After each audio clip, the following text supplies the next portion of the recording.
मित्रांनो, निळ्या आकाशामध्ये डौलाने फडकणारा आपला तिरंगा पाहिला की प्रत्येकाची मान अभिमानाने उंचावते.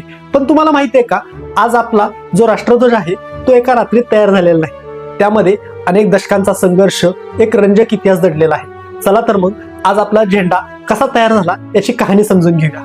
भारताचा पहिला राष्ट्रध्वज 7 ऑगस्ट 1906 रोजी कलकत्त्यात पारसीबागान चौकात फडकवला गेला. यात लाल, पिवळा, हिरवा असे 3 पट्टे होते. त्यावर वंदे मातरम कोरलं होतं. त्यानंतर 1907 मध्ये मादाम भिकाजी कामा यांनी पॅरिसमध्ये एक सुधारित राष्ट्रध्वज फडकवला. त्यावर सप्तऋषी दर्शवणारे 7 तारे होते. 1917 मध्ये होम रूल चळवळीत लोकमान्य टिळक आणि डॉक्टर ॲनी बेझंट यांनी एक नवीन राष्ट्रध्वज वापरला. खऱ्या अर्थाने तिरंग्याची संकल्पना पुढे आली ती 1921 मध्ये. विजयवाडा येथे आंध्र प्रदेशमधील एक तरुण पिंगली व्यंकय्या यांनी लाल आणि हिरव्या रंगाचा ध्वज तयार करून महात्मा गांधीजींना दिला. गांधीजींच्या सूचनेनुसार देशातील सर्व समुदायाचे प्रतिनिधित्व म्हणून त्यामध्ये पांढरा रंग आणि प्रतीक म्हणून चरखा वापरण्यात आला.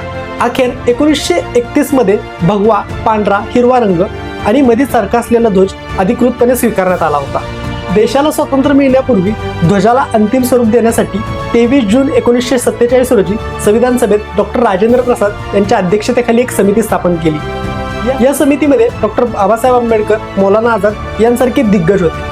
त्यांनी एक अत्यंत महत्वाचा निर्णय घेतला. म्हणून त्याऐवजी सम्राट अशोकाच्या स्तंभावरील धम्मचक्र म्हणजेच 24 आऱ्यांचे अशोक चक्र घेण्यात आले. 22 जुलै 1947 रोजी या नवीन तिरंग्याला अधिकृत मान्यता मिळाली. स्वातंत्र्यापूर्वी काही संघटनांनी ध्वज भगवा असावा असा आग्रह धरला होता.